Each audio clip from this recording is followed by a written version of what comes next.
welcome to everybody that's come out, especially on the Bruce Northrup and Mark Thorne, our mayor of Sussex, and Keith Gordon, Father Ankashi, who's the pastor of St. Francis, and allowed us to move the fall, and for Peter Ryan, who's the best director, our Russian executive director, as well as our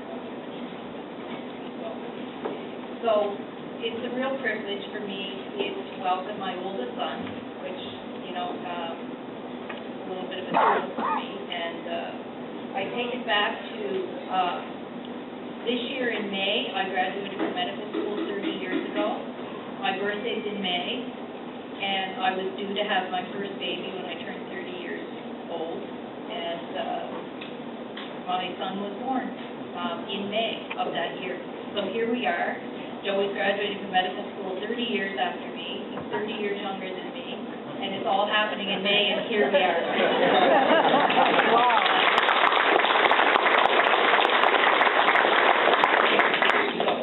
He's home for my birthday, I think. Anyway, so this little tyke was the oldest of five, and he was an interesting little character because I had kids a year apart. A year and a little bit apart, and he was the oldest of all these little boys. And when I would read stories to them at night, Joey would always say, "Hey, Mom, over here." So I would over, and he'd go, "You're not for real, right? Like, there's not really a man in the moon. Like, there's not really no facts. I'm seriously serious. I know this is for the little kids." And he might have been 4 at that time. So tonight he was saying to me, just earlier today, he said to me, "Mom, you know, about this speech and everything, you know." And I said, "Look, Joey, just have fun with it. Just relax." And he goes, "Mom, this is not fun. This is fact." I don't think it hasn't changed at all. And so he was an interesting little character. When we lived in Brandon for the first 10 years of Joey's life, and we did go to a Catholic school at that time, and when he was in grade 2, I got a call from the principal's office, and the principal asked me to come to the school because there was quite a kerfuffle going on. And so anyway, I went to the school, and I was shocked because this was not the boy that would have brought me to the school. A couple of these other ones would have brought me to the school. Not this one. So I went to the school, and there was all this hush-hush around the principal's office, and, you know, "Come in here, you know, Dr. Phillips, this is very serious." And so I went in, and I said, "What was it?" And they said there was a substitute teacher there that was in the classroom, and she was giving out boxes for the kids to take out for UNICEF. And Joey stood up to this substitute teacher and said, "I don't think we should be taking boxes out for UNICEF." And she said, "Why not?" And he said, "Well, they support Planned Parenthood, and Planned Parenthood supports abortion, and I don't think that's right." And the teacher was horrified. She was like, "Who talks about abortion in school? And I had no idea that Joey knew anything about this, so I asked him, you know, "How did you find out about that?" And he said, "I overheard my grandmother," that was Brian's stepmother, actually on the other side, and she had been talking about that with a friend, and Joey overheard that, and he stood up to the principal. So what was interesting was that the principal said to me, "Is that true?" And I said, "I actually do believe it is true, but I'll get some information and I'll look into it and come back." And we did. And so instead of Joey getting in trouble, the whole school shut down the UNICEF program, and they agreed to support online.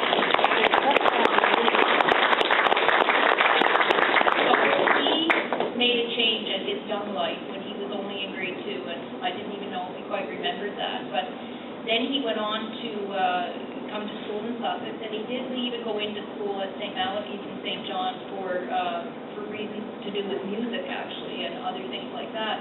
But when he was in there, again, he took this on at the school at St. Malachy's, because St. Malachy's was giving out UNICEF boxes to the kids and telling them to take that out for Halloween.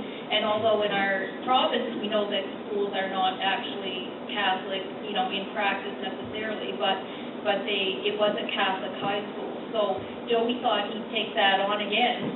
He got a gang of kids together, and they went and they approached the principal about it, and did not make a change, but he tried. So he's a bit of a warrior for, you know, making changes. But So then he went off and he went down to St. Yvette's, and he played soccer for the St. Yvette's team down there, and he did a number of projects to do, with his faith and things like that, and then off he went to the University of Ottawa for medical school. So from there, I'll let Joey take over and tell you some of the things that have gone on in his life and his journey.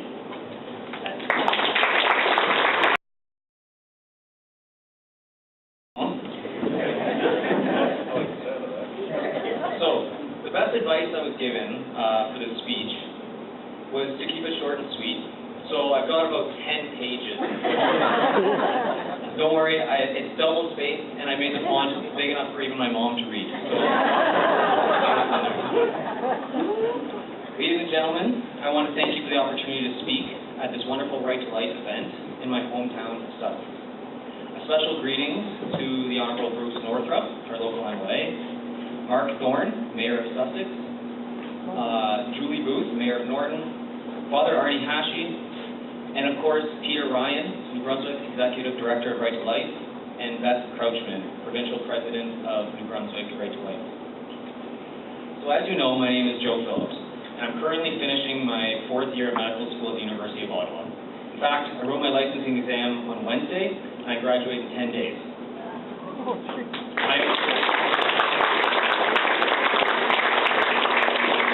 I'm honored to be here to speak with you today about my experiences as a medical student from the pro-life perspective.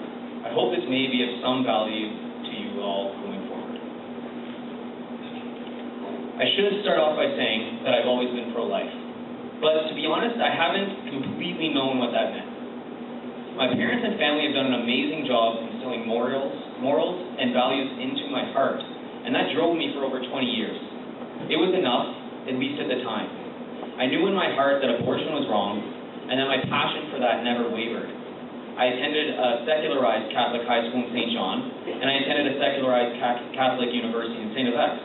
So in both instances, despite not being an official view of the school, I was able to be a pro-life advocate with minimal resistance and some very good support. I felt comfortable. It wasn't until arriving in Ottawa for medical school that I really encountered true resistance. I met many great, intelligent people, but most of whom I did not even feel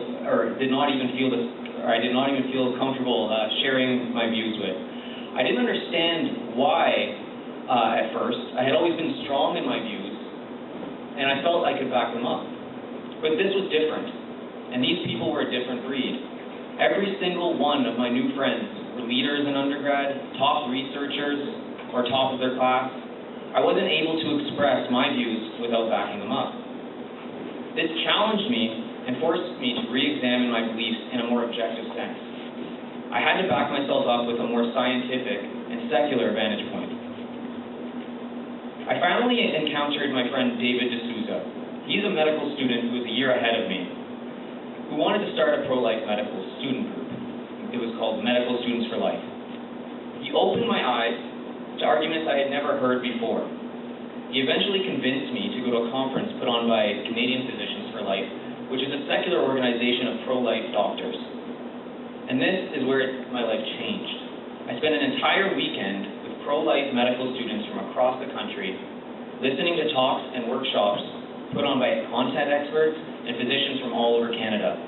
Talks about abortion, euthanasia, in vitro fertilization, and specific talks about defending pro-life views and defending yourself as a pro-life physician. This was all done in a completely secular and scientific way, a way that could not be so easily dismissed by my pro-choice colleagues. I was infatuated. I had finally had the tools to address so many injustices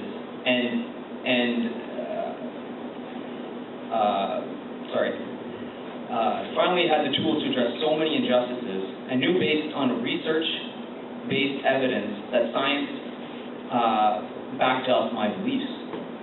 I was even invited at that time and accepted to become a member of the board of Canadian Physicians for Life. It was a great honor and a great source of support and information.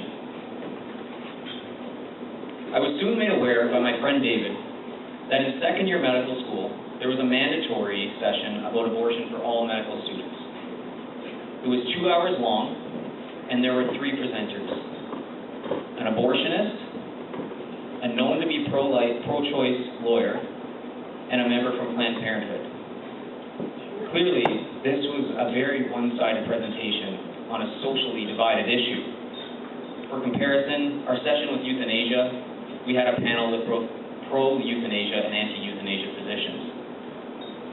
The abortionist glossed over the more gruesome truths of abortion and what it looked like, instead focusing on objecting myths like breast cancer risks or risks of mental health issues, despite a plethora of medical and scientific evidence to the contrary. The lawyer proceeded to misinform us that even if we are not okay with doing abortions, we must refer them to someone who is. This, again, despite the Canadian Medical Association and provincial college regulatory guidelines stating that this is in fact not the case. And Planned Parenthood Ottawa informed us that referring to them would cover my colleagues legally. Planned Parenthood Ottawa, from their website, quote, is a pro-choice organization promoting healthy sexuality and supporting informed sexual and reproductive health choices through education, counseling, information, and referral services. So, what does all of this mean? How is this going to affect everyone? Well, that's 164 medical students per year, which means 164 physicians per year graduating from Ottawa being misinformed about their rights. Let me tell you, at this time, there are not enough physicians in Canada who actually want to perform abortions. They are struggling to find replacements for their aging profession and are recruiting as hard as they can. They were doing this in my classroom to my classmates. The large majority of physicians actually fall into the category of not ever wanting to perform an abortion, but don't think that they have the right to get in a patient's way. But that doesn't mean that they have the right, that does not mean that they need to participate in the action, and by referring, they are doing exactly that. With this influence, they're changing the way over 100 physicians will practice a year by telling them they need to participate in the act of abortion. So what could we do? We decided to get we needed to get a more balanced panel and make sure that our colleagues were getting the truth. We had many of our classmates sign a petition and presented that to the program director. We offered the services of countless pro-life physicians, however, willing to talk to the medical students. However, the abortionist told our program she would not come to any panel with pro-life advocates. We offered also to send a representative from First Choice Options, an unplanned pregnancy organization who provides decision-making aids and support for women both before and after making a decision, but never referring for abortions.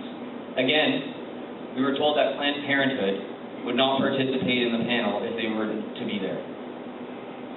Over the course of 3 long years and countless meetings with administration, program directors, and staff, I'm proud to say that Medical Students for Life were able to get a pro-life physician on the panel. Is this enough? No, but it's a start. Even if it means one of my future colleagues, when encountering a patient with an unplanned pregnancy, does not feel compelled to participate in an abortion, it will have all been worth it. Why am I telling you about this? Well, it's an example of how we can initiate change and protect the right to life by changing our approach and altering outcomes by getting to the source. I also wanted to talk a little bit about euthanasia and physician-assisted suicide. First of all, what are they? Physician-assisted suicide entails making lethal means available to the patient to be used at the time of the patient's own choosing. By contrast, voluntary active euthanasia entails the physician taking an active role in carrying out the patient's request and usually involves intravenous delivery of a lethal substance. As some of you know, this is a very hot topic nationally. Conservative MP Stephen Fletcher has proposed a private member's bill that would overturn the ban on assisted suicide.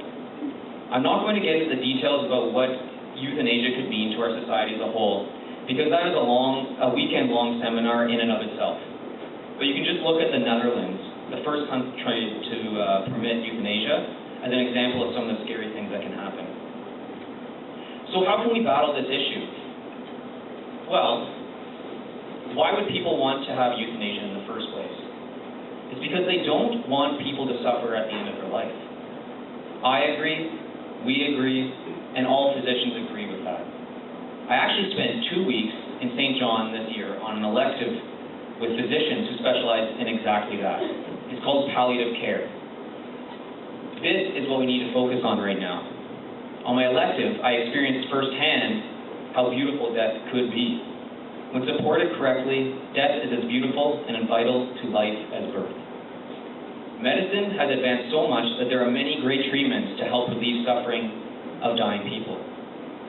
But we need more resources, more nurses, and more research.